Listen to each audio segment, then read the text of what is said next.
L'escalade pour les enfants est une activité innée. C'est la première chose qu'ils savent faire. On observe les enfants, par exemple. Qu'est-ce qu'ils font? Ils ne marchent pas tout de suite. Ce qu'ils font, c'est qu'ils agrippent tout de suite un banc, ils essayent de monter dessus, de monter sur la table. C'est la première activité qu'ils vont faire, en fait. C'est complètement inné. Ensuite, cette activité disparaît parce que les parents disent c'est interdit, c'est pas bien, il va prendre des risques, c'est dangereux. Et du coup, l'enfant, à partir de 3 ans, si on lui a interdit jusqu'à 3 ans, après, pour lui, c'est plus inné.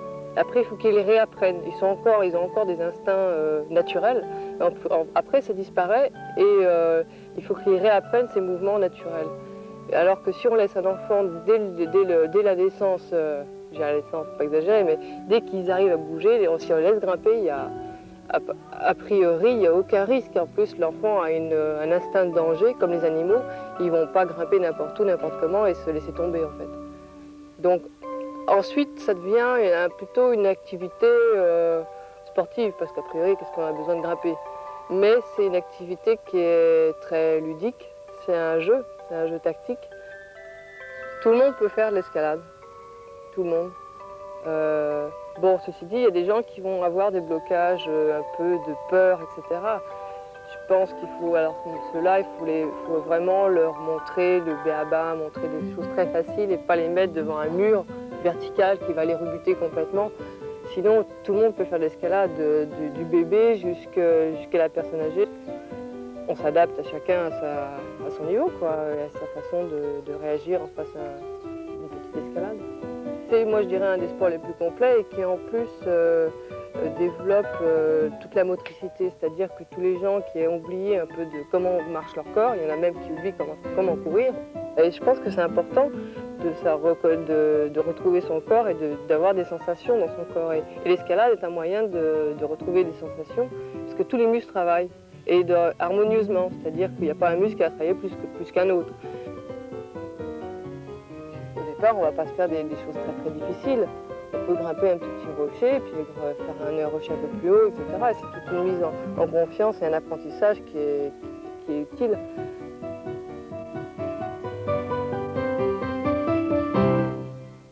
Pourquoi vous faites de l'escalade? Ça me détend, puis ça me donne une certaine force d'esprit aussi. Ce qui m'amuse, c'est de voir surtout les gosses qui font ça sans avoir peur, alors que moi... Parce que je vais le faire. Ouais. Ça t'amuse? Bah ouais. Non, c'est sympa. Hein. Puis c'est un moyen de s'éclater un petit peu, c'est vrai. Pour le plaisir. Ouais. Non, c'est sympa. C'est plus un jeu que l'escalade pure, en fait. On n'est pas au niveau. Et ça vous amuse? Ah, beaucoup? Oui. Beaucoup. Ouais, c'est super. Parce qu'il me plaît. Ouais. Oui, et j'aime le rocher, le beau temps. Ça me fait réfléchir sur moi-même et les choses que je peux faire et je peux pas faire, pourquoi. Et vous? Ça donne beaucoup de plaisir de trouver le bon placement, de faire un mouvement qui doit être... On essaie de faire un beau mouvement. Ensuite, je trouve que on se donne un but. C'est très concret comme exercice et comme truc. Et bon, je trouve que c'est un plaisir d'essayer, de rater. Puis... J'adore retrouver le plaisir de basculer le corps, d'essayer de trouver la bonne position. Et alors, toute la famille, on y vient régulièrement et ils y trouvent tous du plaisir. Parce que ça me plaît, parce que c'est l'occasion de dépense de soi-même. Et puis, peut-être à mon âge, de dire c'est encore possible, hein, n'est-ce pas? Bon. C'est juste pour la montagne. Le but, c'est la montagne. Et puis tout doucement, ça se transforme vers l'escalade pure. Et ça, vous trouvez qu'il y a des risques ou c'est dangereux ou... Oh, si on le fait dans de bonnes conditions, enfin essentiellement en montagne, si on le fait dans de bonnes conditions, c'est pas plus dangereux qu'un autre sport. Hein. Et puis chacun trouve des blocs à son niveau. À partir du moment où on se parle les uns les autres, il n'y a pas réellement de gros risques. Il y a un risque potentiel si on va chercher des trucs trop durs pour soi, c'est tout. Ça fait 20 ans, 40 ans qu'on en fait et j'ai jamais eu une personne blessée avec moi. Dangereux, non. Je crois qu'on n'y pense même pas à ça, non? Dangereux, il y a des choix à faire, c'est-à-dire à un certain moment, soit on peut grimper dangereusement, soit on peut grimper en toute sécurité, c'est un choix à faire. Mais c'est pas du tout dangereux, sinon au contraire. Non, l'approche maintenant, elle est hyper sûre même. Le plus dangereux, c'est de venir avec la voiture ici. Bon, si on fait attention, c'est pas dangereux. Ouais. Fais attention.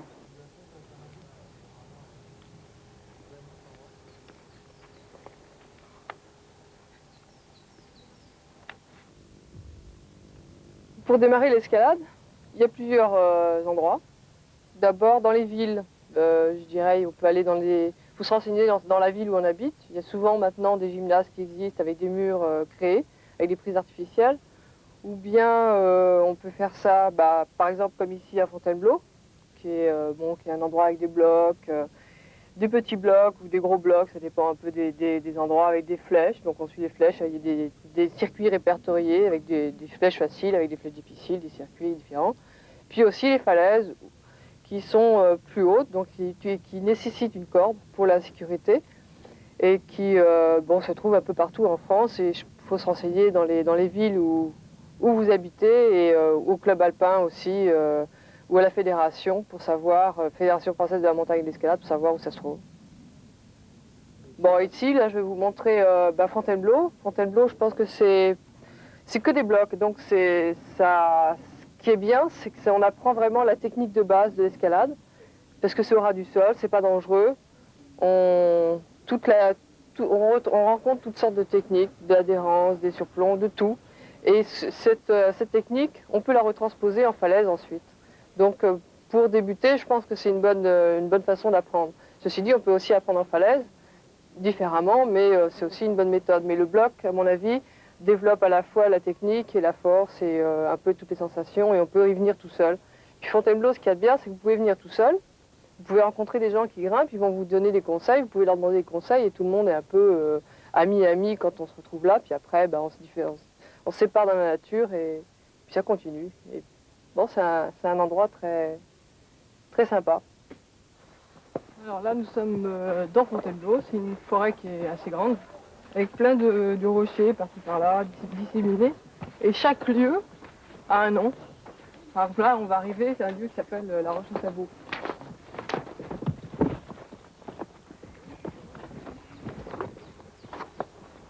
Voilà, alors là, on arrive au rocher. Ah, il y a toutes sortes de rochers, avec toutes sortes de circuits, parce qu'en fait, sur les rochers, il y a des petites flèches qui sont... Il y a des grimpeurs qui ont mis des flèches pour faire ce qu'on appelle des problèmes, parce que l'escalade en bloc, c'est un jeu. Donc là, par exemple, il y a le numéro 1, rouge. Bon, on y reviendra tout à l'heure, parce que je vais commencer à me chauffer. Ensuite, là, il y a le numéro 1 du jaune. Jaune, alors c'est le niveau facile. Alors, il y a des petits guides qui existent, où tous les circuits sont répertoriés, du jaune au... Enfin bon, ça dépend des endroits, parce que là, on est à la Roche-à-Beau, mais un peu plus loin, il y a le 95-2, un peu plus loin, il y a le Rocher Fin, un peu plus loin, il y a le Cuvier. Il y a beaucoup d'endroits, et chaque endroit a plusieurs circuits. Donc, en fonction de son niveau, on regarde, voilà, je vais faire le niveau facile, après le niveau un peu plus difficile, et puis voilà. Donc, on va visiter un petit peu. Alors là, il y a des gens qui grimpent tout autour. Tout le monde vient un peu tout librement. Alors, qu'est-ce qu'il faut comme matériel? Pas grand-chose, il faut juste une tenue de sport, des chaussons d'escalade, des tennis pour débuter, un tapis et un chiffon. Donc, je sais pas, moi je vais d'abord me chauffer, je sais pas, là-bas il y a des dalles, donc c'est plus facile, je vais d'abord me chauffer doucement.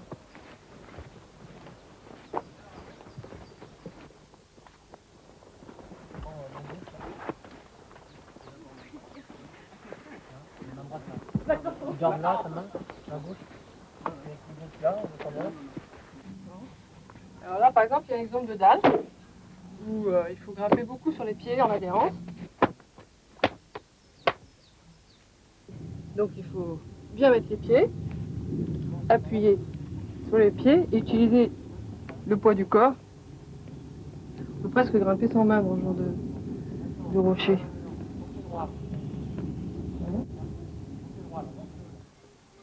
Alors en bloc, la sécurité, en fait, on n'a pas besoin de corde ou de baudrier comme j'ai expliqué. Il suffit juste de savoir sauter et tomber. Mais c'est très important où se faire parer. Alors souvent quand on grimpe, on essaye toujours d'avoir quelqu'un derrière soi. Quand on n'a personne, on essaye d'avoir des chutes bien dégagées comme ça, comme du sable, ou du terrain plat sans pierre, ou alors s'il y a une pierre, on la repère pour éviter de sauter à côté. Donc, par exemple, si je grimpe sur un rocher comme ça, puis là, je décide de sauter. Qu'est-ce qu'on fait? On se repousse et on saute et on amortit avec les jambes, comme ça. Là, je recommence. Parce que si je tombe, par exemple, je me laisse tomber là, à l'aplomb, je risque de me retourner un peu les chevilles sur la dalle qui se trouve en dessous. Donc ce qu'il faut faire, quand on sent qu'on tombe, on lâche tout et on tombe derrière. Par contre, s'il y a un bloc comme ça, juste derrière, soit on est tout seul, et à ce moment-là, on grimpe, on fait attention. Si jamais j'ai un problème,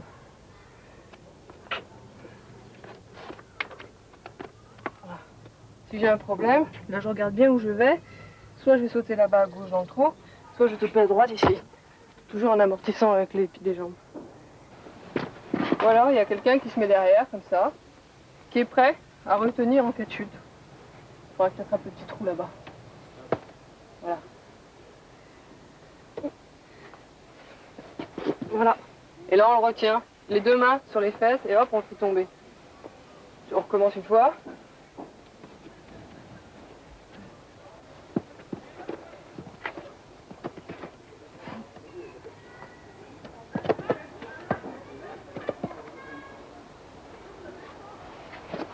Voilà. Alors pour les adultes, c'est un peu plus lourd, c'est la même chose. On accompagne le mouvement et on l'accompagne dans la chute. Le pied est droit. Oh, Allez. bon. Ah, j'y arrive pas, celui-là. Oui, mais là, je sais pas comment. Si tu sais pas, tu lâches, je t'attrape. Ça va pas?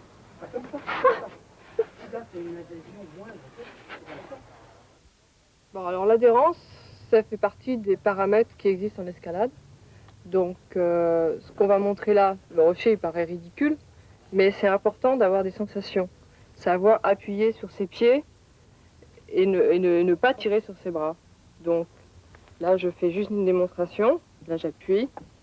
On essaye de ne pas se tenir avec les mains, juste pour sentir que ça tient. Comme ça.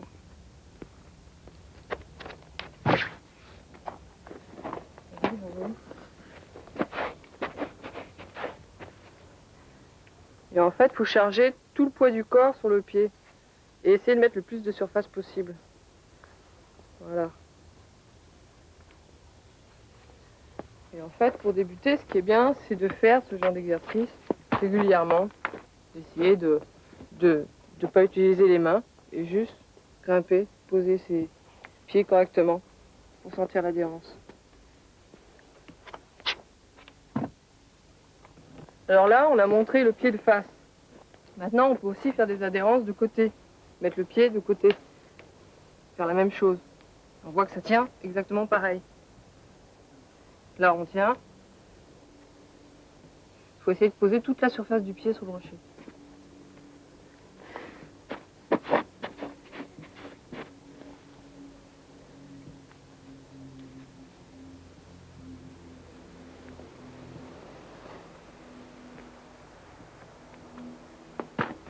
Alors on le fait quart interne, quart externe, et on s'amuse, et puis on peut faire plein de petits rochers comme ça, rien qu'en adhérence, en utilisant une main pour s'équilibrer ou pas de main du tout, et ça fait partie d'une série d'entraînements avant de démarrer les choses un peu plus techniques.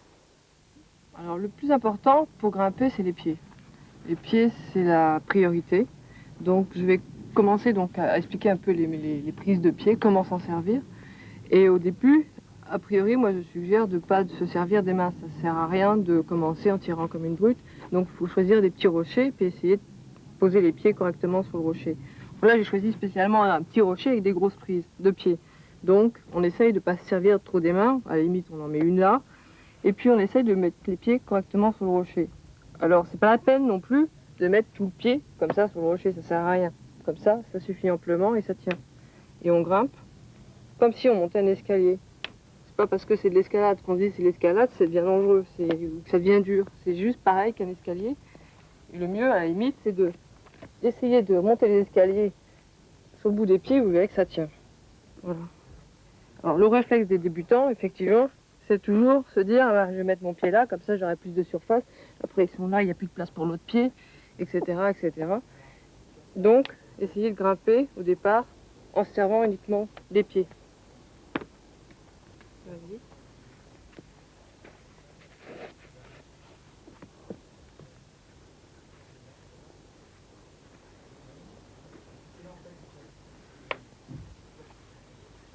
Voilà, c'est bien.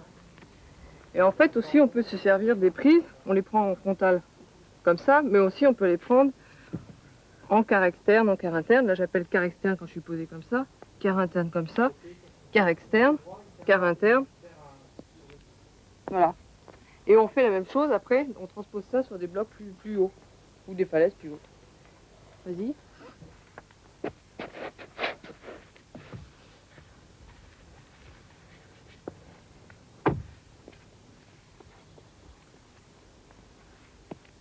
Voilà. Alors là, je vais montrer des prises qui sont un peu plus petites. Alors là, moi, j'ai appelé ça des petites marches, mais ça peut s'appeler un graton. Et là aussi, par exemple. Donc, on va essayer de poser les pieds d'abord de face, pour montrer que, bon, c'est possible de tenir ce genre de choses. Comme ça. Mais, sur ce genre de prise, il est évident que si on met le pied en latéral, en quart interne comme ça, ou en quart externe comme ça, on a plus de surface, donc on est plus confortable que de face comme ça, où si la prise se réduit, par exemple comme ça, on est moins bien. Alors que si on se met comme ça ressemble à une marche, pratiquement. Voilà. Vas-y, voir. Je fais les deux façons. Les deux façons, ouais. Est-ce que tu sens plus confortable?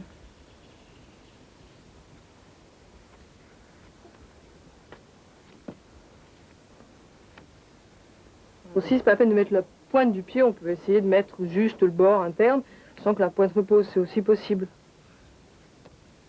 Donc en fait, l'idéal, c'est d'essayer de s'entraîner à poser les pieds sans utiliser vraiment les mains. Les mains sont là uniquement pour servir d'équilibre. Et donc après, je vais vous proposer une batterie d'exercices pour faire le tour de toutes les prises.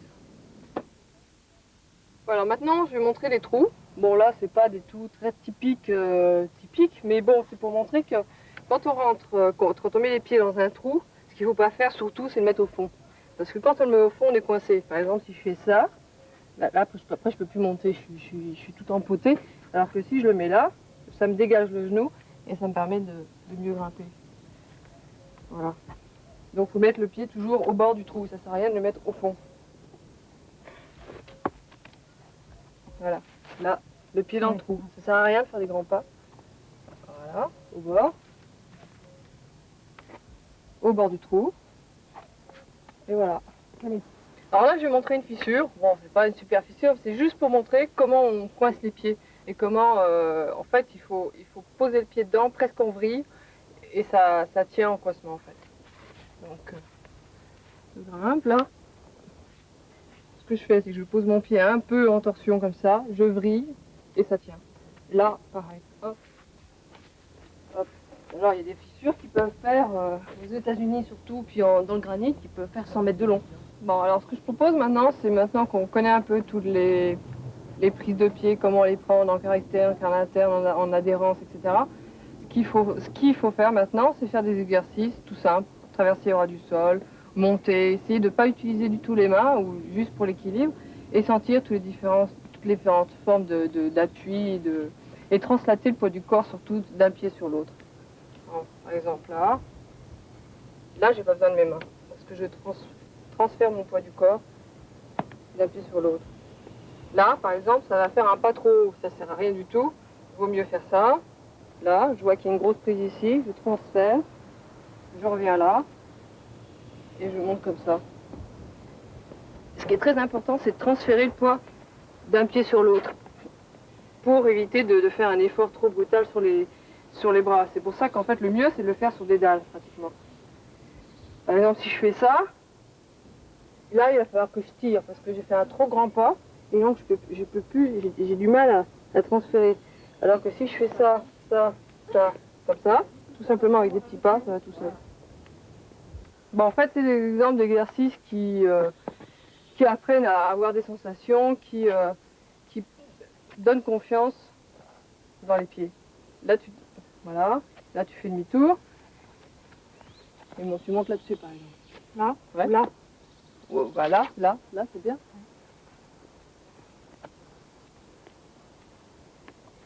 Voilà. Bon, une fois que vous avez fait que ça, on va essayer de prendre une paroi un petit peu plus raide. Alors, le but du jeu en escalade, c'est de grimper, soit vers le haut, soit traverser. Alors, vous avez des prises qui sont mises à disposition, enfin, que le rocher vous donne. Alors, tout débutant va se dire, quelle est la plus grosse prise, il va prendre ça. Bon, c'est évident, c'est horizontal, et il va prendre toutes les horizontales. Ce que je voudrais montrer, c'est qu'en fait, pour essayer d'aller au-dessus, par exemple, il y a une prise qui va se trouver un petit peu à gauche, au lieu de faire un mouvement de blocage comme ça, on peut aussi prendre cette prise comme ça sur le côté, tourner le corps et attraper sans problème sur le côté. On peut aussi, si la prise par exemple va me bloquer une prise de pied, plutôt que de prendre cette prise-là, je vais prendre au-dessus une bosse qui est amplement suffisante aussi si les prises de pied sont grosses. On peut aussi prendre des petits gratons, ça existe, pas parce que la prise ici est grosse, ça se trouve le graton dans une certaine position de corps va être meilleur, donc on va utiliser le graton. On peut utiliser aussi des fissures horizontales ou les inverser. Par exemple, remonter comme ça et remonter les pieds en adhérence, ça aide, etc., etc. Donc là, je vais montrer toute une batterie d'exemples de prise de main qu'on peut utiliser. Alors, il y a aussi la position du pouce. Par exemple, cette prise-là, si j'avais que cette prise-là, alors, je prendrais ma main comme ça et je ferai un crochet du pouce par-dessus pour bien verrouiller. On appelle des pincettes. Ou alors une bossette. Je vais... Bon, là, c'est une fissure. Là, je vais mettre ma main gauche et puis je vais verrouiller mon bout de doigt au fond. Et je mets mon pouce en face pour opposer, pour avoir une meilleure prise. Je ne vais pas rester comme ça, parce que là, comme ça, c'est moins solide, ça va bouger. Alors que si je mets mon pouce comme ça en pincette, ça va tenir. Etc., etc. Bon, là, je vais montrer d'autres genres, mais en faisant des démonstrations en même temps d'escalade pour montrer que les verticales, les horizontales, les inversées aident au mouvement et à la progression, soit vers le haut, soit vers le bas. Voilà, je vais vous montrer un exemple de fissure. Bon, ça, elle n'est pas très jolie. Mais c'est juste pour montrer qu'en fait, on peut prendre une fissure et coincer les doigts dedans. Soit dans ce sens-là, soit si c'est la main droite comme ça, on met les doigts dedans et on verrouille et ça tient, comme ça. Ou alors après, il existe des fissures qui font 20 mètres, 30 mètres, 40 mètres de haut, ou des petits passages, et là, on verrouille les mains dedans, tout du long. On met les pieds soit dedans, soit sur les côtés s'il y a des prises. Ça, c'est un exemple de fissure. Par exemple, je peux montrer aussi ce genre d'inverse qui n'est pas vraiment vertical, qui n'est pas non plus inversé, mais qui permet de remonter les pieds en adhérence, en opposition, comme ça. Et dans ce genre de prise, le débutant, il va se dire, c'est pas une prise, c'est rien du tout. Et en fait, toutes les possibilités existent. C'est pas parce qu'elle apparaît dans le mauvais sens, il faut savoir calculer, réfléchir, se dire, bah tiens, il y a quelque chose qui peut tenir si je la prends dans ce sens-là. Et donc à ce moment-là, il faut adapter la technique de pied en fonction de l'orientation de la prise. C'est pour ça que je dis que c'est un jeu. Là, il y a un monodoigt par exemple. Ce monodoigt, s'il n'y a que ça peut servir. Bon, il y a une fissure à côté, donc je vais prendre la fissure, c'est plus gros. Mais ça peut aider. Par exemple, là aussi, il y a une inversée. Si je prends cette inversée, à la limite, je vais bloquer avec mon pouce là, j'aurai une prise plus solide. Comme tout à l'heure, c'est une pincette, alors on verrouille toujours, on essaie d'utiliser le pouce pour verrouiller les prises. Qu'est-ce que je vois d'autre? Sinon, bah oui, ce qui est très important, c'est qu'une prise, par exemple ça, je me dis, ça c'est une prise, soit pour les pieds, soit pour les mains. Pour les mains, vous allez me dire, mais je peux pas tirer dessus, c'est en pente. Alors, quand c'est aura du sol comme ça, ou quand on peut pas vraiment se tirer dessus, on peut l'utiliser en appui. C'est-à-dire que, quand je bloque ma main à la fissure, je vais monter, pour m'aider au lieu de tirer sur ma main, je vais aussi faire une opposition avec mon bras et ça va m'aider comme ça. J'appuie sur la prise. Alors, on peut appuyer sur quoi? Sur des gratons, sur des bosses, essentiellement sur des bosses où c'est des grosses prises. Et ça aide à progresser vers le haut sans se fatiguer. Comme ça. Et à la limite, quand on est là, on dégage un peu la prise, on met la pièce dessus. Comme ça. Pourquoi il existe des prises plus petites? Bon, là, j'en vois pas forcément, parce qu'à Fontainebleau, il y a un peu de tout. Si, par exemple, là, un graton. Des fois, il y a des dalles que comme ça, avec des petits gratons. Alors, il y a plusieurs choix. Soit on les prend en tendu, comme ça. Alors, s'il y a des petits gratons comme ça, on met le pouce pour bien verrouiller. Ou comme ça, en arqué, on met le pouce par-dessus pour bien tenir. Pour les monodoigts, c'est pareil. On peut avoir des techniques où on verrouille par-dessus avec les deux autres doigts pour renforcer le doigt. Alors là, c'est juste pour montrer une fissure. Bon, j'ai pris n'importe quoi, hein, c'est pas une voie. Mais pour montrer que dans des fissures comme ça, on peut coincer. Alors comment je vais coincer? Je vais mettre ma main fermée et mettre mon poing comme ça, mon pouce à l'intérieur. Je prends comme ça et ça coince. Donc là, on grimpe dessus, on voit que c'est verrouillé. Alors la main gauche, la main droite, c'est pareil. À la limite, il faut rentrer la main à plat et fermer le pouce dessus. Et là c'est verrouillé. Alors selon la taille, par exemple, si elle est plus large, on met le poing comme ça. Comme ça. Et on grimpe tout du long comme ça. Alors bon, au départ, c'est un peu abrasif. Donc il vaut mieux se mettre du tape autour des mains. Ou il y en a qui mettent des gommes. Enfin, c'est plus... moi, je préfère le tape, ça colle mieux à la peau. Et on sent mieux la friction. Voilà. Le contact peau-rocher est très important. Et c'est un paramètre important pour économiser aussi de la force. Donc il est utile de se nettoyer les mains sans arrêt. Si on la transpire, de mettre de la magnésie ou du POF, en fait c'est de la colophane dans un chiffon, pour sécher les mains et profiter de cette adhérence. Alors donc plus il fait chaud, moins l'adhérence est bonne. Plus ça devient glissant et difficile. Mais ce paramètre est important aussi à bien sentir pour économiser de la force. Une bossette, on va la prendre comme ça, et c'est juste l'adhérence de la peau qui va faire que le verre contient la prise.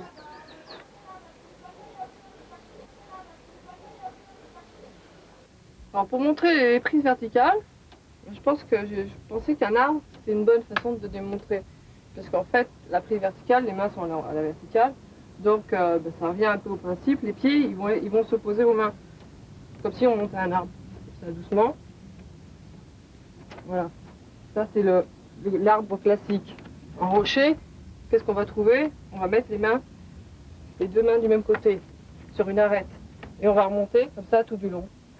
Alors le rocher, c'est pareil, sauf que c'est à la limite plus facile parce que c'est souvent une arête comme ça, bien franche. Ça, c'est pour montrer les verticales. Donc en rocher, la même chose.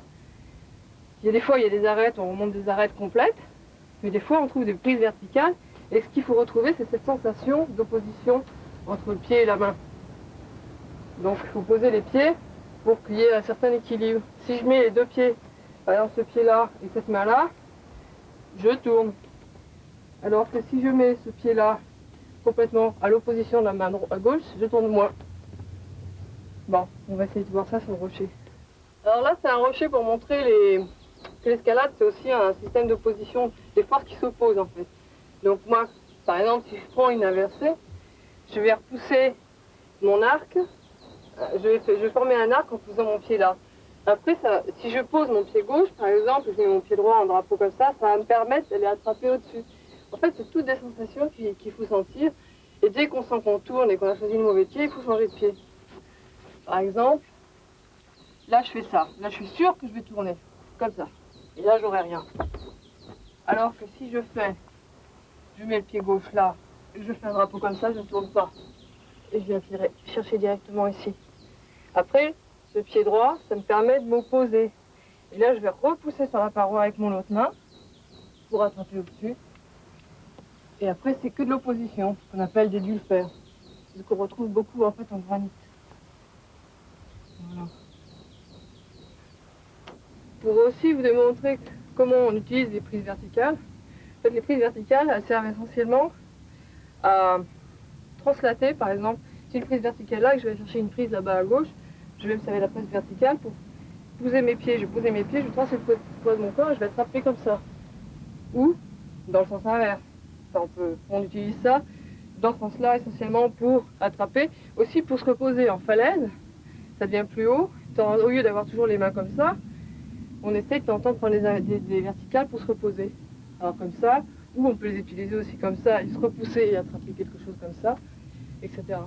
Bon, en fait là, ce que je voudrais montrer, c'est que quand on arrive au sommet d'un rocher, bon là c'est pas le sommet, bon, j'ai pris ça par exemple, en fait ce qu'il faut faire, c'est toujours essayer de garder les bras tendus et remonter les pieds plus, comme si on était en arc comme ça. Ouais. Voilà, comme ça. Hop, on plie un peu les bras malgré tout, mais on ne s'agrippe pas comme ça au rocher pour essayer de grimper dessus en faisant comme ça. Et en fait, ce qu'il faut faire, c'est toujours, à la limite, Même c'est encore plus facile si on fait que des petits pas. Ouais. On fait ça, ça, ça, ça. Voilà. Tu sais pourquoi on s'agrippe? Parce qu'en fait, on a peur de glisser avec les Bah ouais, je sais. Mais ça, c'est une question d'habitude. Alors là, c'est la même chose que tout à l'heure. C'est comme une sortie de bloc. Bon, c'est aura du sol. Et le but du jeu, c'est d'attraper le sommet, puis de regrouper les pieds et de se rétablir au sommet, sans trop tirer sur les bras. Donc, on attrape le sommet, comme ça. Et le but du jeu, c'est de remonter les pieds le plus possible, comme ça. Et après, hop, on fait un rétard. Et c'est sorti. Voilà, tu attrapes bien le sommet. Tu remontes bien tes pieds. Plus tu les remontes, plus ce sera facile, en fait. Oui, c'est ça. Voilà, si, bah tu vois. Voilà. Super. Et en fait, comme c'est un arc, plus tu remontes tes pieds, plus les forces s'opposent, et plus ça devient facile. Oui, c'est Au bout vrai d'un que c'est certain facile, temps, ouais. il faut que tu remontes ton pied, tu plies un peu les bras, mais... Voilà. Alors là, je voudrais montrer ce qu'on fait avec une prise horizontale. Et que ça. Bon, c'est pas très raide. Alors le but du jeu, c'est donc de faire un rétablissement dessus.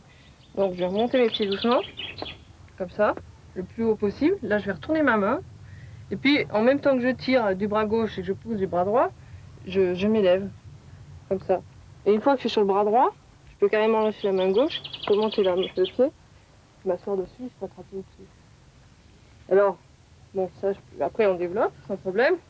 Par contre, si je fais la même chose, je suis pendu là, et puis alors là, je vais essayer de l'attraper au-dessus. Alors, il n'y a rien, c'est lisse. D'abord, c'est fatigant parce que, bon, d'abord, les débutants, au début, ils n'arrivent pas à appliquer là, alors ils font comme ça, et puis ils attrapent là, puis ça va pas. En fait, il faut vraiment monter sur les pieds, retourner la main, pousser, et ça ne demande pas de force du tout. Voilà. Alors ça, c'est une marche. Ouais, alors là, je voudrais montrer encore les appuis, mais sur un rocher un peu plus différent. Bon, là, c'est pas la marche de tout à l'heure, c'est des petits gratons. Alors, au départ, ça va être la même chose, on monte bien l'adhérence, et on retourne le plus vite possible pour s'aider. Puis après, on peut grimper dans l'appui. Comme en fait, c'est la marche à 4 pattes, mais sur un plan horizontal pratiquement, ou un plan vertical. Et là, on continue. Je continue mes appuis. Je vais refaire la même chose. Je remonte le plus possible mes pieds pour essayer d'aller chercher mon appui. Les deux appuis comme ça. Et j'ai pas besoin de tirer, je pousse sur les mains. Voilà. Je fais à l'envers. Voilà. Là j'appuie, mais j'ai pas besoin de tirer. Et en fait, ça c'est la clé de l'escalade. C'est le B à bas. Surtout en rocher. En rocher, en bloc comme ça.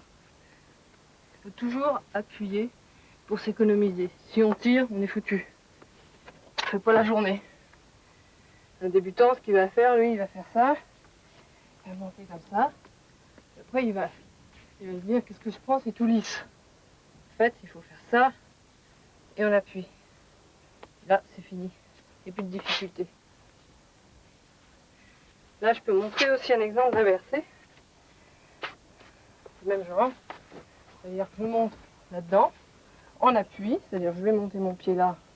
J'appuie en écart là et sur le côté là. Je pousse. Je n'ai pas besoin de tirer, je pousse. Je pousse.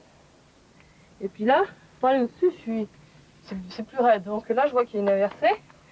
Je prends l'inversée. Je vais remonter mes pieds. Puis l'inversée, elle m'aide à aller loin.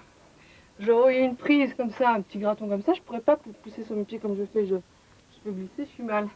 Alors je prends l'inversée, par contre là, mes pieds, ils tiennent beaucoup mieux. Et ça me permet d'attraper très loin. Et de pouvoir développer. Voilà.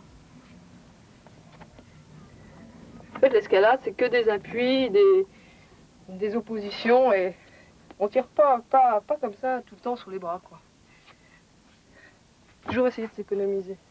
Ce qu'il faut faire, c'est bien regarder, observer. Parce qu'on voit aussi qu'il y a une inversée. Les inversées, ça sert pour gagner justement en amplitude, en allonge, qu'on appelle en allonge, pour rattraper les prises. Donc moi, je me dis, si je prends l'inversée, je vais pouvoir remonter mes pieds plus haut sans me fatiguer et sans tirer sur mes bras. Donc là, je remonte mes pieds, comme ça. comme ça. Et là, sans problème, j'arrive à attraper, mais très haut. Sans problème. Et ça, c'est le but des inversés. Alors, comment placer ses pieds? C'est comme dans les oppositions, même principe. Moi, ce que je préconise, quand on remonte, met la main droite par exemple en inversé, on va essayer de remonter le pied gauche pour avoir une opposition parfaite, comme ça. Si je mets mon pied droit là, je pourrais le mettre là, mais je vais tourner, c'est pas possible. On sent très bien qu'il va falloir mettre le pied gauche, comme ça, pour être en équilibre. Voilà. Alors là, c'est un rocher qui va demander d'utiliser les verticales. Bon, on pourrait utiliser aussi des horizontales, mais elles sont moins bonnes. Là, je vois une bonne verticale, par exemple ici. Bon, je vais la prendre. On me dit, qu'est-ce que je vais faire? Je vais remonter un pied là. Lequel? Bah, bras droit. Je vais remonter le pied gauche a priori parce que je vais me sentir mieux. Je vais essayer de m'asseoir et transférer le poids du corps sur ma jambe pour pouvoir développer. Et à la limite, j'ai même pas besoin d'une prise de main pour développer. Je fais ça. Et je pousse sur la jambe. Puis là, je peux carrément lâcher les mains. Après, pour la suite du rocher, je peux aussi utiliser que des verticales. Comme ça, je traverse, tout sur les pieds, et j'ai pas besoin de main. Pratiquement pas. Oui, alors parfois, on a beaucoup de prises, mais on n'arrive pas à trouver un équilibre. Après, ce qu'on peut faire, c'est faire des crochets de pied. Crochets de pied, soit avec le talon, soit avec la pointe de pied. Là, par exemple, je vais me mettre comme ça. Je vais avoir envie d'aller à gauche, là-bas. Puis en fait, j'ai pas de prise de pied après. Donc, je vais faire ça, crochet de pied, me pencher, puis je vais voir à gauche. Et là, je vois que je peux faire ça. Et puis là, je libère ma jambe et je continue. Ça, c'est une possibilité. Mais on peut aussi faire un crochet de talon ici, par exemple. J'ai envie de monter là, je vais mettre mon pied là, et puis, je sais pas, j'arrive pas à... Je voudrais attraper une prise au-dessus, par exemple. Alors, ce que je vais faire ça, coincer comme ça, pour attraper au-dessus. Comme ça. Ou alors la pointe de pied comme ça m'équilibre en fait, ça sert d'équilibre. Sinon on peut faire aussi, je commence à être fatiguée, du coup je mets mon pied là, je peux le coincer aussi comme ça. Puis là je peux presque lâcher les mains. Il y a plein de possibilités comme ça avec les pieds, les crochets de talon, les crochets de pointe de pied. Et ça a rajouté la batterie de toutes les prises qui existent. Alors pour le surplomb, en fait les méthodes sont à peu près les mêmes. Sauf que bon, c'est beaucoup plus raide, donc on va essayer d'utiliser des méthodes qui reposent, enfin, qui économisent de l'énergie. C'est-à-dire que, comme on l'a vu tout à l'heure, les inversés sont très utiles parce que plus on se penche sur les bras dans des surplombs, plus ça va être difficile de tenir. Par exemple, là devant moi, j'ai un surplomb, je vois qu'il y a des gratons et tout, mais je vois aussi qu'il y a un inversé. Donc je suis en train de voir que si je prends l'inversé, ça va me permettre d'atteindre la grosse prise qui se trouve au-dessus. J'aurais pas cet inversé, parce que le bloc serait beaucoup plus dur, enfin 3 fois plus dur, et à la limite irréalisable. Alors là, je vais monter d'abord dans la dalle. Mon premier objectif, c'est d'atteindre cette petite inversée-là. Donc je la prends. Alors plus je vais monter mes pieds, mieux je serai. Par exemple, plus je descends mes pieds, moins mes pieds ont de surface pour reposer sur le rocher, donc ça tient moins bien. Donc plus je remonte mes pieds, plus je les pose à plat, et mieux c'est. Là, je prends cette inversée. Et alors là, évidemment, je suis trop petite. Alors, il faut que je remonte mes pieds encore plus pour atteindre au-dessus. Voilà. Là, j'ai une prise. Et là, il a fallu que je remonte mes pieds très très haut pour atteindre ça. Et plus je remontais, en fait, plus j'étais confortable. Parce que mes pieds avaient plus de surface d'adhérence. Alors là, c'est pareil. Qu'est-ce que je vais faire? Il va falloir que...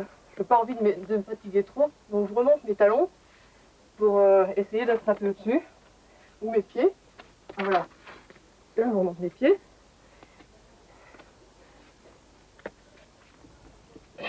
Pour attraper les grosses prises qui se trouvent au-dessus. Je suis pas très bien prise. Là, il y a une prise en verticale en fait. Qu'est-ce que je fais? Au lieu de monter comme ça tout droit, je retourne ma jambe en fer externe pour essayer de m'agrandir le plus loin possible pour me permettre d'attraper les prises le plus haut possible. Et là, on remonte tout doucement.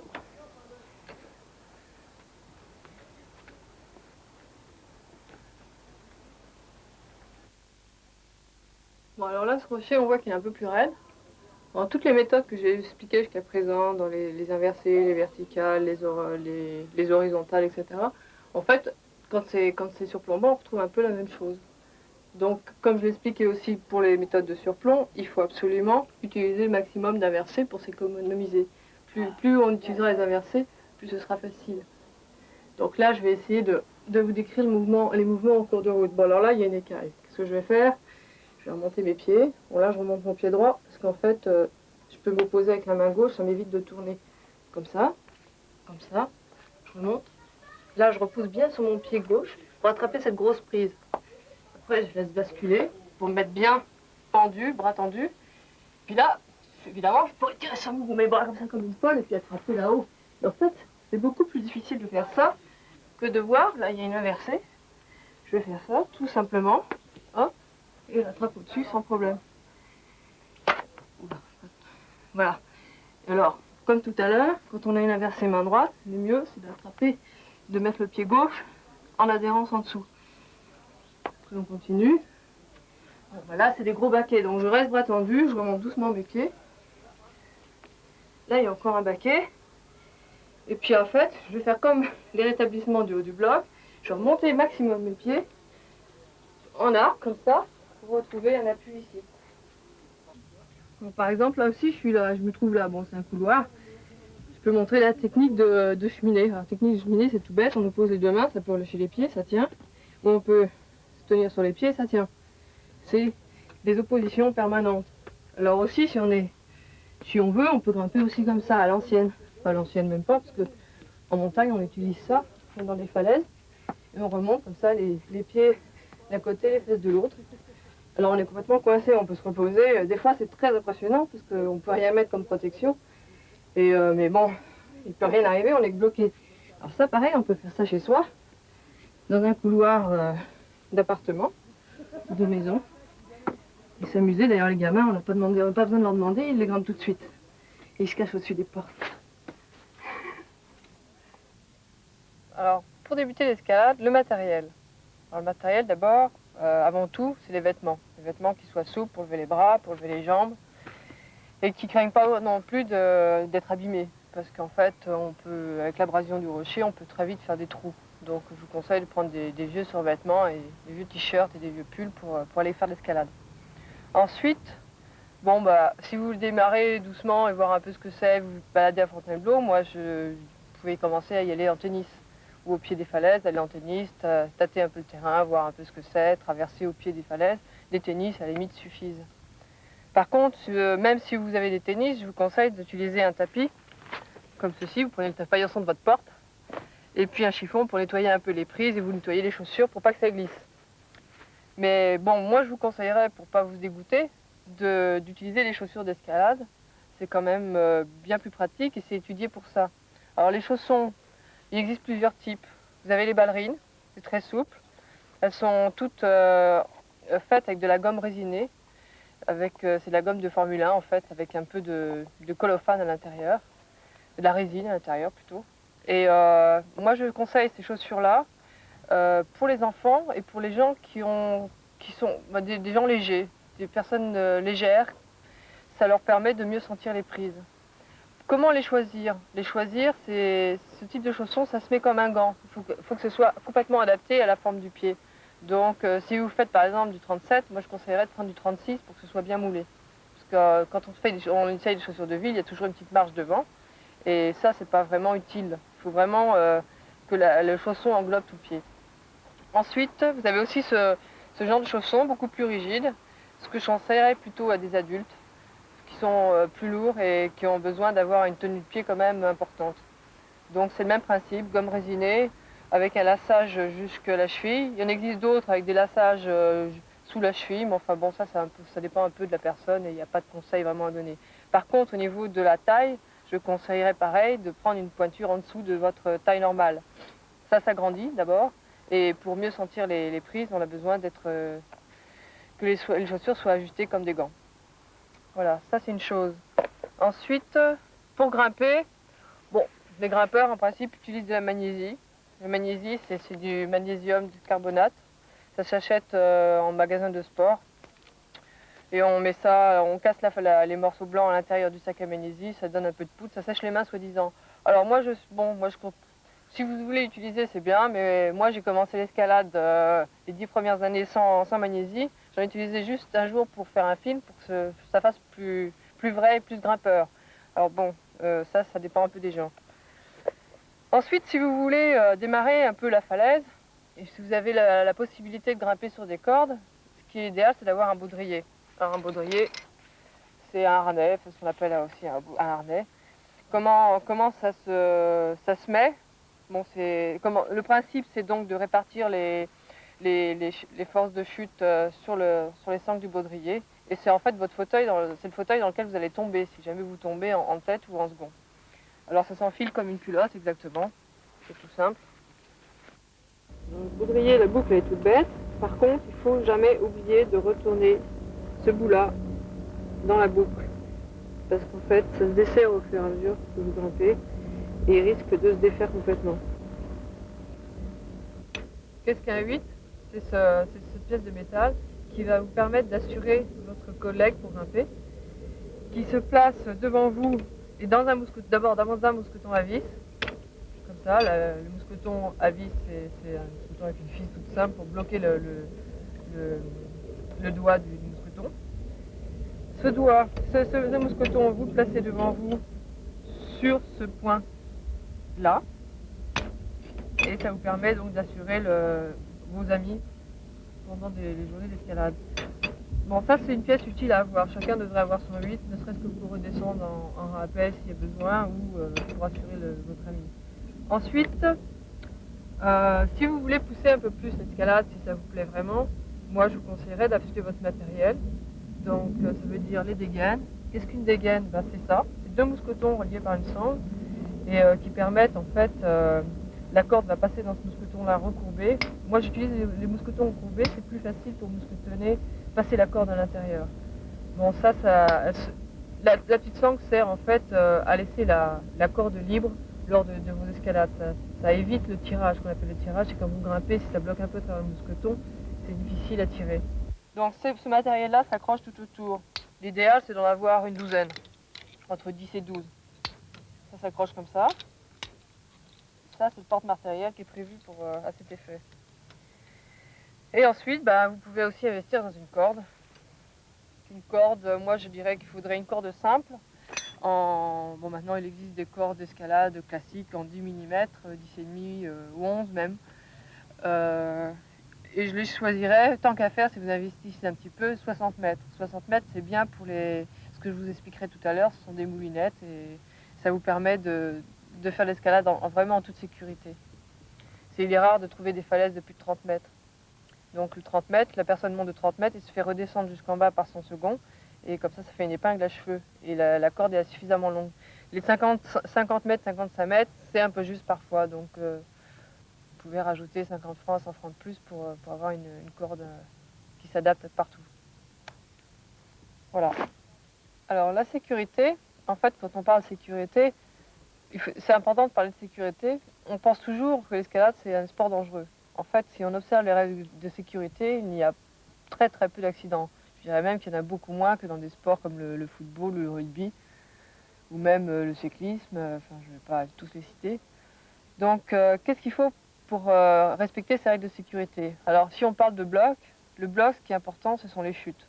Alors d'abord, si on débute vraiment, évitez de grimper au-dessus de racines d'arbres, au-dessus de petits blocs, de terrain en fait pas très régulier. Il vaut mieux débuter au-dessus du sable et puis pouvoir sauter librement. Si par contre il y a des racines, etc., bien les observer et puis essayer de les éviter quand vous tombez. Pensez à la chute sans arrêt. Si vous grimpez un petit peu plus haut avec des chutes au sable correctes, évitez de vous faire mal. Pour éviter de vous faire mal au dos, il faut absolument amortir les chutes avec les jambes. Et le mieux, à la limite, c'est d'avoir toujours quelqu'un derrière vous, au cas où, pour parer, qui vous prenne au bassin et qui vous pose au sol au moment où vous atterrissez. Mais ce qui est important, c'est toujours d'amortir les chutes avec les jambes, en gardant le dos bien droit, si possible. Donc, Bon, là, ce sont les blocs. On peut faire la même chose en falaise. En falaise, si on veut, on n'est pas obligé de grimper au sommet de la falaise. On peut faire des traversées au ras du sol. Pareil, les chutes sont là et existent et il faut absolument faire attention au sol. Donc, la même chose, les blocs, les racines, etc. Essayer de se faire parer par quelqu'un. Sur les murs artificiels, c'est souvent très plat. Alors moi, je conseille d'amortir.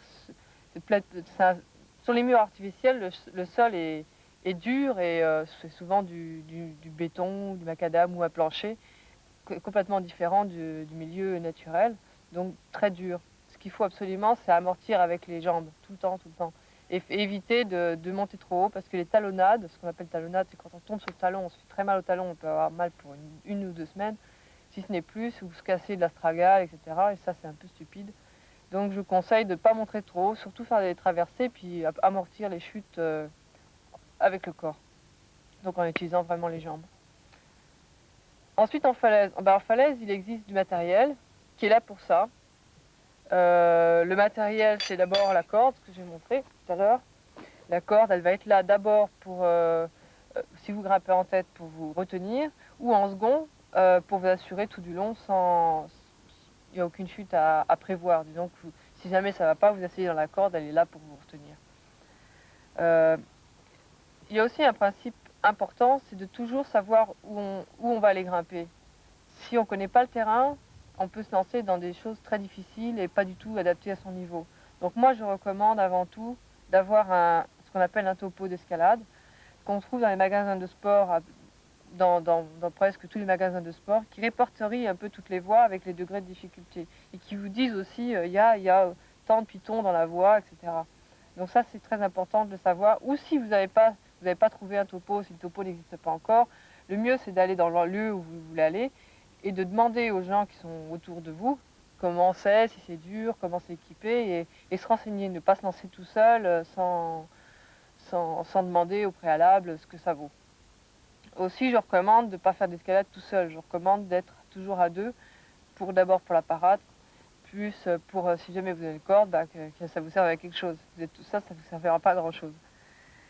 Oui, alors la corde, pour la sécurité, c'est primordial. C'est primordial, c'est votre vie. Il faut savoir d'abord s'en servir et puis savoir la préserver.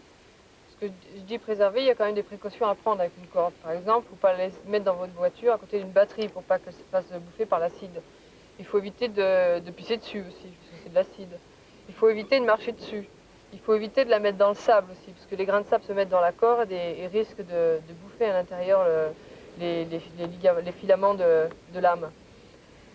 Et puis bon, ça il faut la ranger dans votre sac à dos le plus souvent possible, dès que vous pouvez, ça sert à rien de la mettre à l'extérieur. Évitez de la laisser, par exemple après une pluie, la laisser sécher en plein soleil pendant des heures et des heures. D'abord elle se décolore et ensuite elle raidit et tous les éléments chimiques en fait changent et n'ont plus la même absorption de choc. Donc il faut faire attention. Ensuite, il faut savoir l'utiliser. Alors comment utiliser la corde de façon correcte? D'abord, il faut savoir faire un nœud, s'encorder. Alors comment on s'encorde? Moi, je suggère de faire un nœud en 8.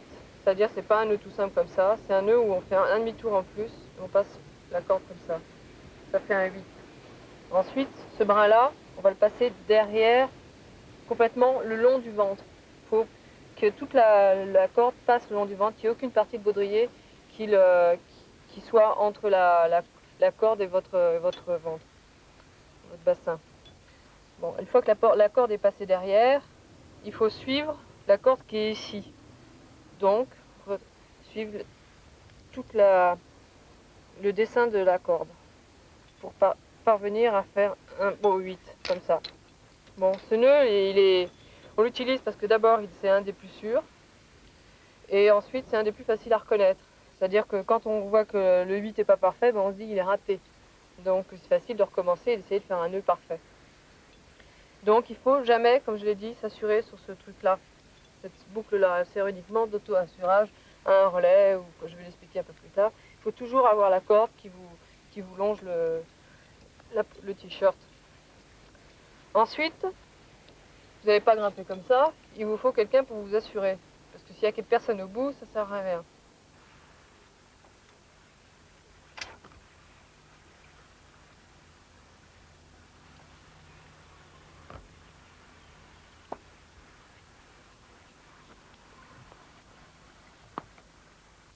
Alors comment il va faire pour assurer?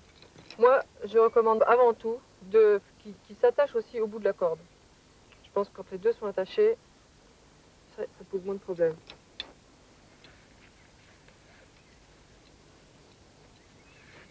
Avec le même nœud. Voilà. Une fois qu'il est attaché, nous sommes reliés.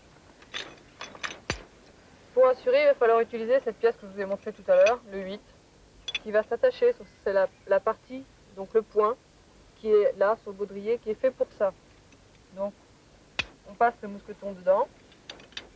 Ensuite, on passe la corde, la sienne, celle du leader, dans le 8, de cette façon-là. On part à l'intérieur du gros trou, pour passer autour du petit trou, comme ça. Et on repasse le petit trou dans le mousqueton et on ferme. Toujours fermé. Alors comment il va s'en servir? Comment le second va assurer? En fait, il va falloir qu'il tienne toujours de sa main gauche la corde de devant et la main droite ici pour tenir la corde qui doit venir. Alors au fur et à mesure que je vais grimper, il va donner du mou pour faire venir la corde. Voilà. Il ne faut jamais lâcher la main droite, parce que si vous lâchez la main droite et que vous tenez juste avec la main gauche, vous mettez les deux mains là-dessus, le 8 ne sert plus à rien. Et ce 8 sert à freiner la corde. Bon, là je suis assurée, l'autre est encordé. Pourquoi je l'ai encordé? Pour si jamais j'arrive au sommet, que je veux redescendre et que la corde n'est pas assez longue. Souvent, le second est tellement absorbé par ce que vous faites qu'il oublie qu'il n'est pas attaché, il oublie que la corde n'est pas assez longue et vous tombez par terre. Parce que le bout de la corde passe dans le 8 et puis il ne peut plus vous rattraper. Pour la sécurité, quand vous allez grimper, vous avez besoin de mousquetons pour passer la corde dedans. Alors vous mousquetonnez les pitons qui sont prévus à cet effet, qui sont déjà en place, qui sont répertoriés dans les topos. Alors, par exemple, je vais monter là et je vais aller mousquetonner le clou qui est là. Bon, c'est tout simple, il faut juste mousquetonner comme ça. Comment je vais passer la corde? Alors la corde, il y a un sens pour la passer. Je ne vais pas la passer, par exemple, comme ça, parce que quand je vais grimper, par exemple, la corde va passer par en dessous et ça va faire vriller le mousqueton. Et si je tombe, je risque de l'ouvrir. La corde risque d'ouvrir le doigt. Par contre, il faut toujours la passer. La corde qui est devant vous doit rester devant. Et vous mousquetonnez comme ça pour que la corde soit logique et suive correctement sans vriller la dégaine.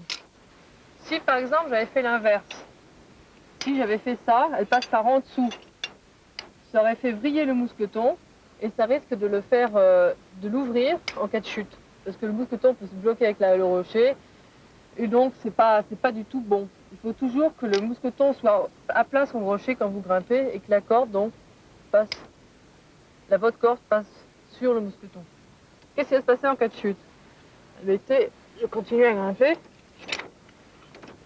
Puis là, je vais tomber. Ah! Voilà. Le mousqueton et la corde et mon second, tout le monde est là pour me retenir. Et donc, je tombe dans mon baudrier. J'ai, en principe, pas de problème. Plus c'est raide, moins la chute est dangereuse. Et voilà. Donc, tout le long de la voie, vous allez avoir, je sais pas, 6, 7 pitons comme ça que vous allez mousquetonner au fur et à mesure que vous montez. Arrivé au sommet, vous avez un relais. Un relais, c'est ce qu'on appelle, il y a 2 pitons comme ça, jumelés avec une chaîne, avec soit un mousqueton, soit une attache rapide. Alors je vais vous montrer ce que c'est. Alors là, si je chute,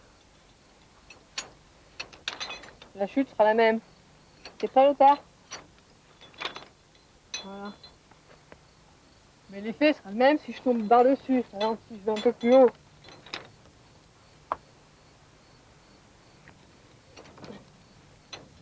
Et je tombe.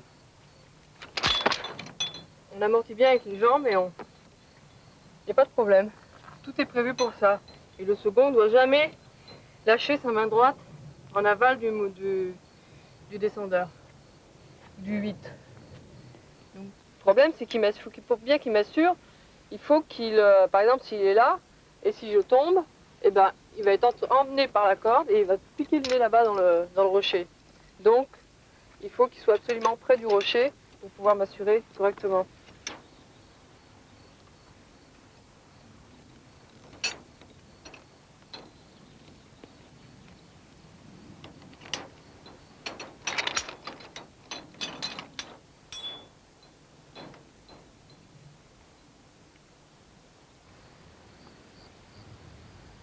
Alors là, j'arrive à un relais. Qu'est-ce qu'on appelle un relais? C'est souvent deux clous, comme ceci, reliés les uns aux autres avec une chaîne et un maillon, ici. Alors avec le maillon, on mousquetonne. On passe la corde dedans, d'abord, pour s'assurer bien.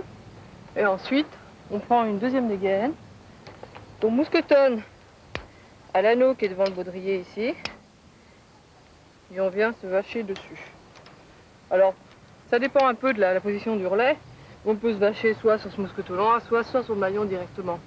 Bon, moi, je trouve que c'est plus facile comme ça. Ensuite, là, on est vaché. Le second n'a plus besoin de m'assurer, vu que je suis vaché momentanément là-dessus. Qu'est-ce que je vais faire ensuite? Ce maillon-là, je ne peux pas l'ouvrir. Il est fermé. Donc, il va falloir que je me décorde pour passer la corde dans le maillon. Donc, bon, ben là, je suis vaché. Il n'y a pas de problème. Ce qu'il faut faire, c'est avaler un petit peu de mou. Moi, je fais toujours ça.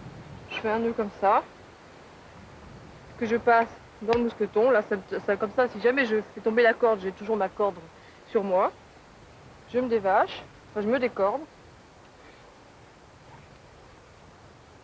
Je fais le nœud. Voilà. Et là, je passe la corde dans le maillon. Et là, on refait la même chose. Le nœud en 8. On repasse dans le baudrier, comme c'était avant.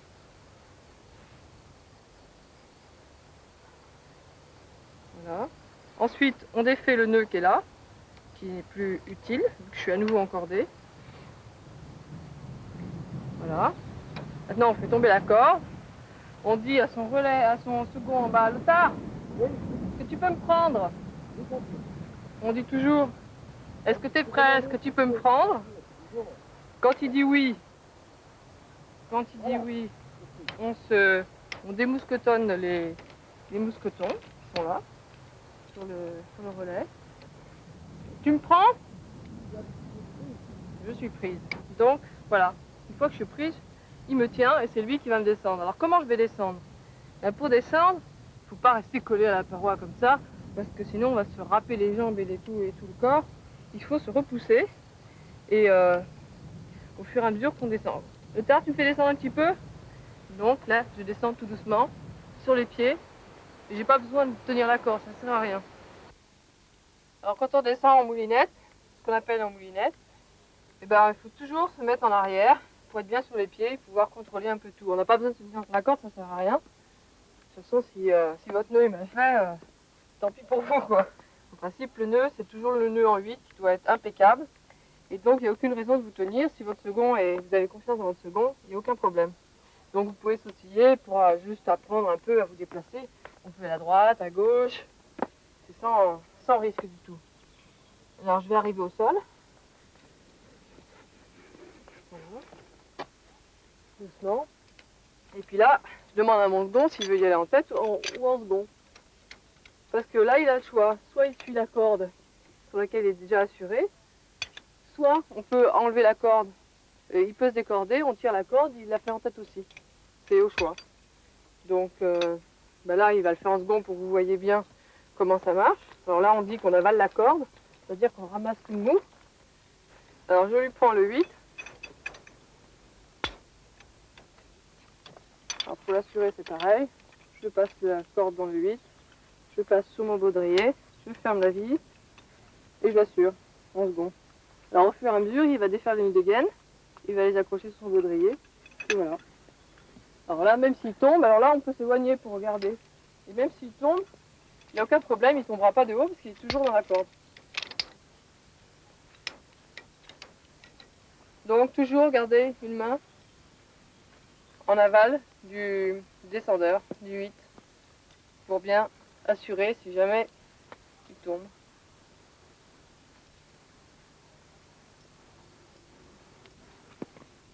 Alors s'il a des problèmes, ben, il vous dit bah, bloque-moi, vous asseyez dans la corde, et puis il est bloqué. En fait, pour débuter, c'est bien de débarrer en second. À la limite, si c'est possible dans certaines falaises, vous arrivez par le haut, vous passez la corde comme je l'ai montré dans le maillon là-haut, vous descendez, vous faites le tour et vous avez votre corde prête pour ce qu'on appelle une moulinette. Quand on veut plier sa corde, on laisse à peu près 70 cm de mou. suspendre là comme ça dans la main gauche. Et ensuite, on fait des anneaux. Et on plie la corde. Tout simplement. En faisant des grandes boucles. Bon, alors quand on arrive au bout, ou presque au bout, on s'arrête. Je vais en prendre un peu plus. Et on passe derrière, comme ça. Comme ça. On coiffe. On fait des tours, comme ça. Puis là, je ramène la corde à l'intérieur. Je passe par-dessus. Et voilà. La corde est là. On peut la porter ou la mettre dans le sac.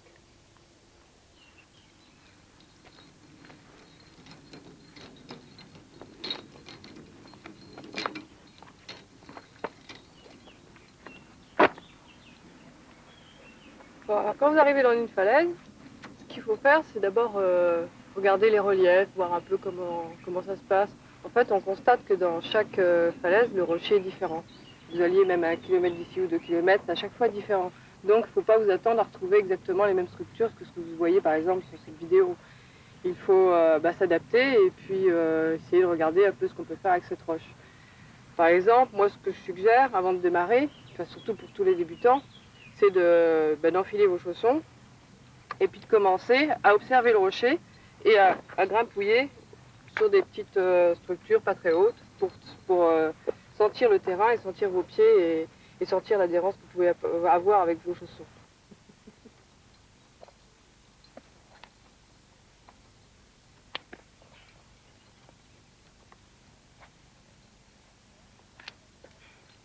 Et puis là, on va faire des travails de pied, voir si ça tient. Des prises, des grosses prises, des petites prises. Faire des quarts externes, quarts internes, quarts externes. Faut voir un peu ce que c'est comme sorte de rocher, si ça tient, si on se sent bien dessus. Ça pour débuter. Alors l'idéal ce serait d'avoir des dalles, d'avoir des voies comme des dalles, couchées comme ça, beaucoup plus hautes, mais toutes les structures n'offrent pas ça. Alors moi ce que je suggère pour commencer, si vous avez bien un peu vu les mouvements qui sont possibles, c'est de commencer en second. C'est-à-dire avec la corde qui arrive par le haut et votre copain vous assure. Pour justement prendre confiance en vous et voir que en falaise, c'est pas du tout la même chose qu'en bloc. Il va falloir s'économiser et toujours bien grimper sur les pieds pour ne pas tirer trop sur les bras. Toutes les structures sont différentes, mais en général, vous allez retrouver toujours le même genre de prise. Les réglettes, des aplats, des fissures, des trous, des inversés, des adhérences, etc., etc. Des bossettes, des pincettes, tout va être retrouvé. Bon, ce sera un peu différent. Alors ce que je suggère, moi, avant de grimper, et ce qu'il faut toujours faire de toute façon, c'est bien observer le rocher, voir un peu où on va passer, quelles sont les grosses prises, où est-ce que je vais pouvoir me reposer. Par exemple, si on parle de cette voie-là, qui est juste au-dessus, là je vois qu'à gauche, il y a un gros trou. Bon, déjà, je sais qu'avec ce gros trou, je vais pouvoir me scotonner facilement au-dessus à droite. Ensuite, après, je vois que pour les pieds, ça va être bien. Il y a des aplats, je vais pouvoir traverser sur les pieds et puis aller un petit peu à droite dans la conque. Dans la conque, là, je vois aussi que je vais pouvoir relâcher les mains, je vais pouvoir me reposer. Après, je vois qu'à droite, il y a des grosses prises. Et donc, ça va me permettre, ça va être facile. Là, je peux même grimper pratiquement avec une seule main, sans problème. Et au-dessus, j'arrive sur la fissure et je rejoins le relais sans aucun problème, parce que ça devient beaucoup plus plat. Donc, à chaque fois que vous allez grimper, je vous conseille, moi, de regarder un peu où vous allez pouvoir vous reposer et mousquetonner. Vous regardez aussi les points d'assurance. Vous dites, bon, ceux-là, ils sont bien rapprochés, ça va. Après, il y en a un qui est au-dessus, il ne faut pas que je traîne pendant ces deux passages, parce que entre ces deux pitons, parce que si je tombe, ça va faire haut, etc. Enfin, il faut s'économiser et gérer son temps comme ça. Donc là, on va essayer de voir une voie où je vais, moi, commencer en second pour vous montrer un peu les appuis, comment on s'y prend pour s'économiser, etc. Bon, avant de grimper, comme d'habitude, il faut toujours s'essuyer les pieds. Donc, s'essuyer bien les pieds sur le paillasson, à la limite, on crache dessus pour que la gomme devienne super adhérente. Ça fait même un bruit quand on lève. Même chose avec le pied. Si on a les pieds propres, tout de suite, ça devient déjà plus facile. Voilà. Puis après, on attaque. Après avoir regardé, comme on l'a fait tout à l'heure, on a vu qu'il y avait un gros trou là, une conque après, il fallait aller à droite. Donc là, maintenant, j'y vais. en faisant bien attention m'économiser. Donc là, à la limite, je peux déjà lâcher les mains. Alors, ce que je vous conseille aussi, vu que vous êtes en second, c'est d'en profiter pour essayer de vous appliquer à ne pas faire de bruit en posant les pieds sur le rocher. Essayez de faire des petits pas tout le temps, bien déplacer le poids du corps d'un pied sur l'autre, et de travailler les appuis. Là de face, ensuite là je me mets quart interne, quart externe. Essayez de bien travailler tout ça, sans faire de bruit. Au début, quand les gens ont peur, ce qu'ils font c'est ça. Ils posent le pied comme ça, puis très brutalement, et en fait ça sert à rien. Appliquez-vous à bien poser le pied les premiers coups. Faut être précis. Et ça vous pouvez faire en second, sans aucun problème, ou carrément sur des petits morceaux de bloc, comme je vous l'ai montré précédemment.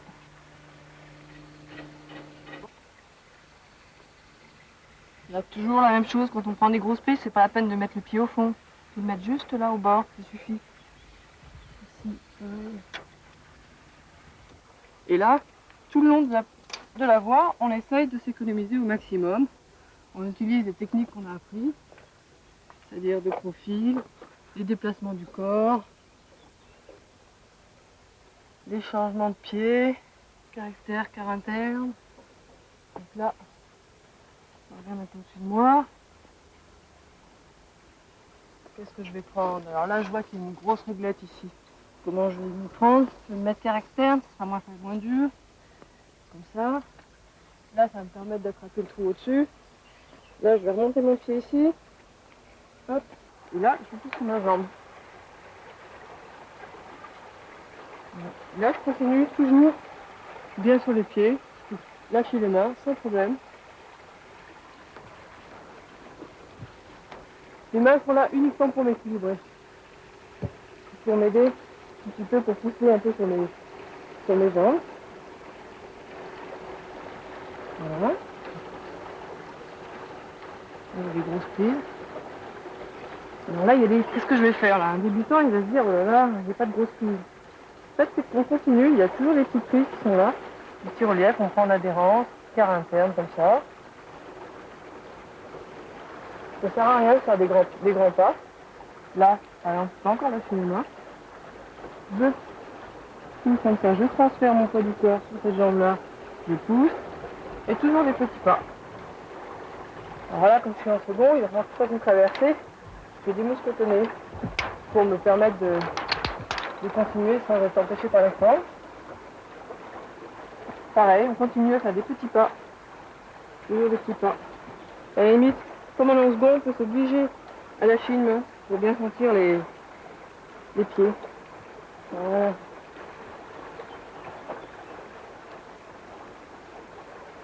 Toujours bien sur les pieds.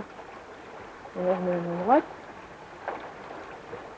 Voilà, pareil, qu'est-ce que je vais faire? Je traverse encore. Pour traverser, il va me falloir démousquetonner encore pour que la corde puisse aller au relais où je veux aller. Et pareil là, il faut vraiment, quand on est en second, essayer de travailler les appuis. Qu'est-ce qui risque de m'arriver si je glisse? Je tombe dans la corde. Je n'ai pas de chute. Et on voit que la corde elle est là juste pour vous mettre en confiance et prendre conscience que les pieds sont bons même quand c'est une petite prise. Donc je démousquetonne et je continue. Des petits pas toujours, quart externe, quart interne. On travaille les pieds, les appuis. Toujours en essayant de ne pas faire de bruit en posant les pieds. Voilà, là j'arrive au relais. Alors, là je vais demander à mon second de me redescendre.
comme tout à l'heure, on va aller à droite.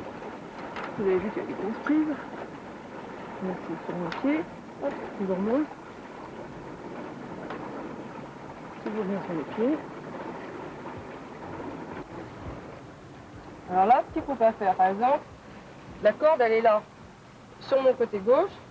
En principe, un débutant, il va essayer de les frapper. Il s'en fout de la corde parce qu'il ne sait pas bien grimper encore, il ne sait pas comment utiliser la corde. Donc il va faire ça. Erreur. Si je tombe, je vais tomber la tête en arrière, la corde va passer derrière moi, je vais tomber la tête en arrière. Ce qu'il faut faire, toujours passer la corde devant vous. Comme ça. Toujours, toujours. Ça, je vais continuer. La corde toujours devant moi.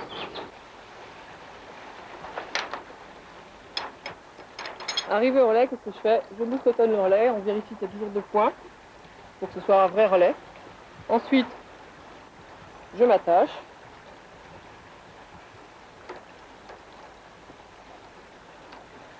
Voilà, avec une queue de vache toute simple.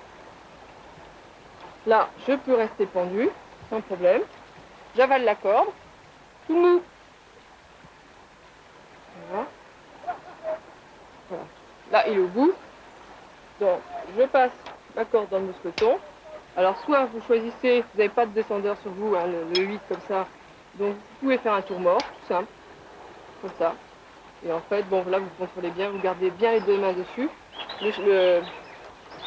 Même s'il y a un second qui a un peu de difficulté ou qui est un peu lourd, ce tour mort va suffire pour bien bloquer la personne. Si, au mieux, si vous avez un 8, c'est l'idéal en fait. On utilise le 8 comme on l'a fait en bas. On passe dans le gros trou, on sort autour du petit trou et on avale son second comme ça.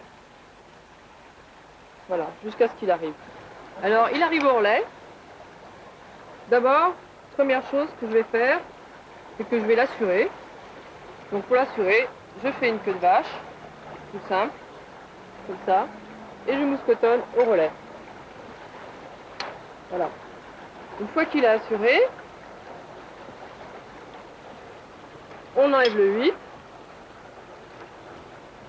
Je récupère le 8, et puis là, soit il y va en tête et moi je l'assure à mon tour, soit j'y vais en tête et c'est lui qui m'assurera avec son 8.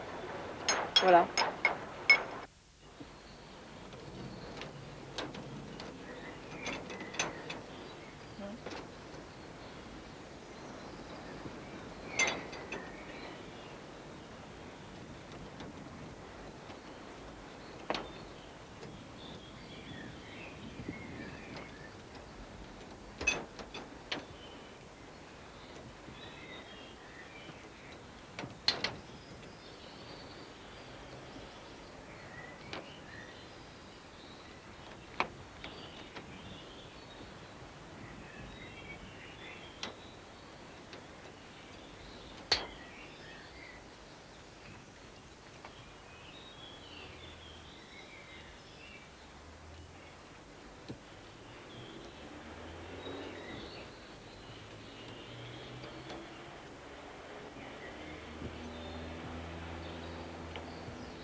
Alors là, on se retrouve au pied d'une autre falaise. Et pareil que tout à l'heure, on regarde un peu la structure pour voir un peu comment on va grimper cette face. Alors là, la boîte droite, on s'aperçoit qu'il y a beaucoup de lignes verticales. Donc on se dit, bon, je vais être obligé d'utiliser la technique d'opposition en mettant les pieds et les pieds à plat et les mains sur la grosse écaille. Mais peut-être, je peux essayer de me reposer en mettant mes pieds, là je vois qu'il y a un petit trou à droite, dans des petites prises pour essayer de m'économiser au niveau de mes bras.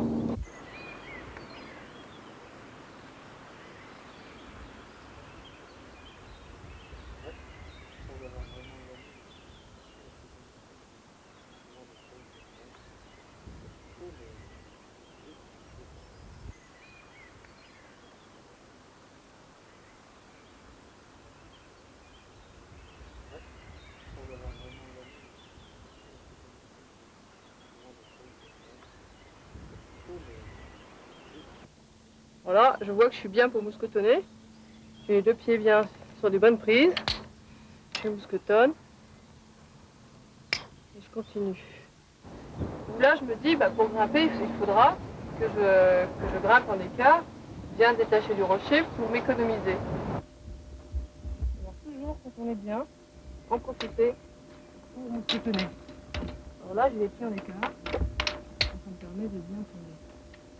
Sur mes jambes, et pas trop bien sur les bras. Là, il y a un petit peu. Je décoince un petit peu.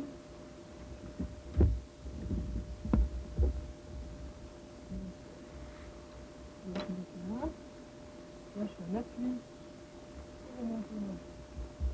Là, je suis encore bien.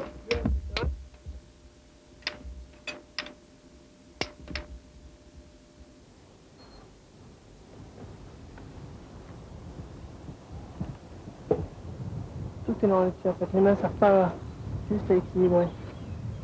Là, j'écarte encore mes pieds.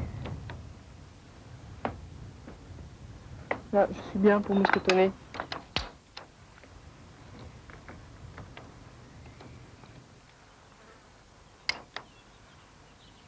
Je continue. On regarde bien les pieds. Et on continue. Utilisez au maximum les appuis de bras sur la paume des mains. Hop. Et là, on repousse sur les jambes.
Donc, comme d'habitude, il faut bien y enrocher.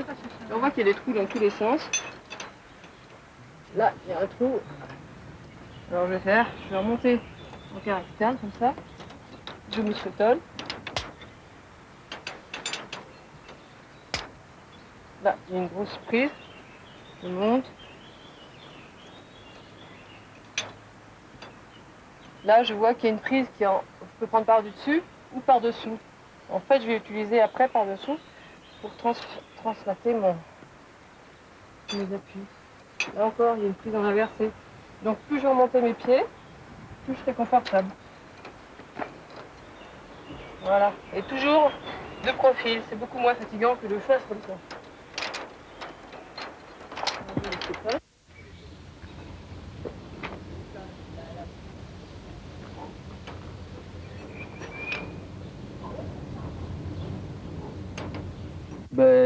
C'est surtout un problème de lecture, parce que là on voit toutes les prises sont en couleur et on les voit très bien.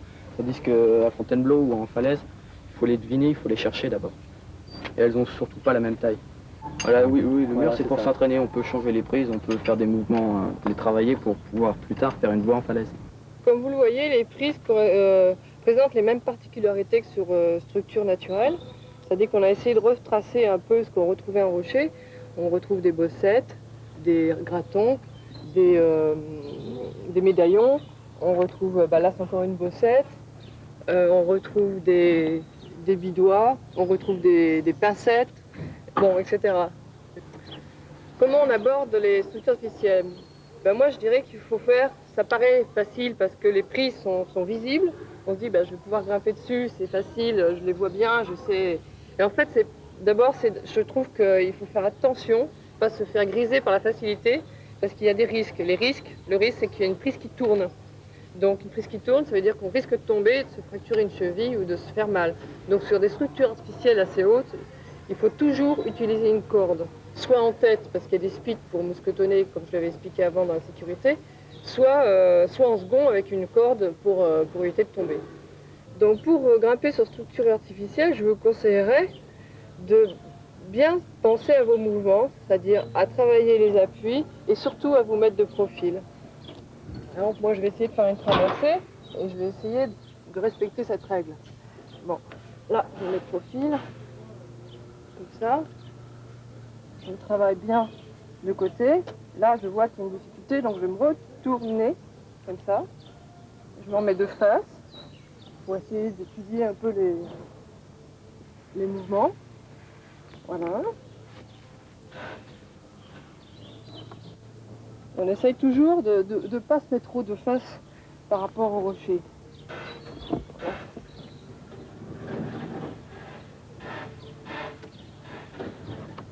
Là, j'utilise encore un appui, parce que je veux remonter mon pied là, ça va me permettre de me grandir.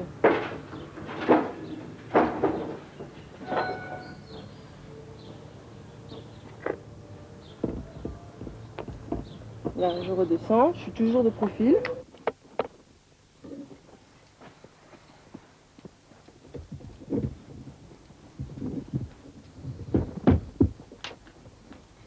Alors, il existe des voies où il n'y a que de la fissure, comme ça. Et des fois, il n'y a pas de... Les voies ne sont pas du tout équipées, il n'y a pas de piton en place, pas de spik. Alors, qu'est-ce qu'on fait? Eh bien, on met des protections nous-mêmes. C'est-à-dire qu'on garde un peu la taille de la fissure, et puis on va placer un frame dedans, à un endroit qui correspond à la taille. Alors ici, là c'est béton, je scoutonne, et je continue ma progression. Alors c'est ce qu'on appelle un peu escalade aventure, c'est-à-dire que les protections sont en place, et on se prend en charge pour les mettre. Donc je mets face dans la face, je les mets dans la fissure.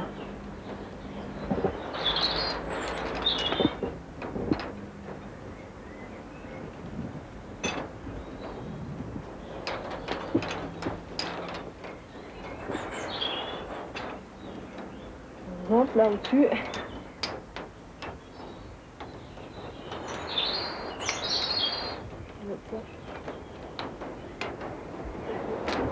C'est inarrachable.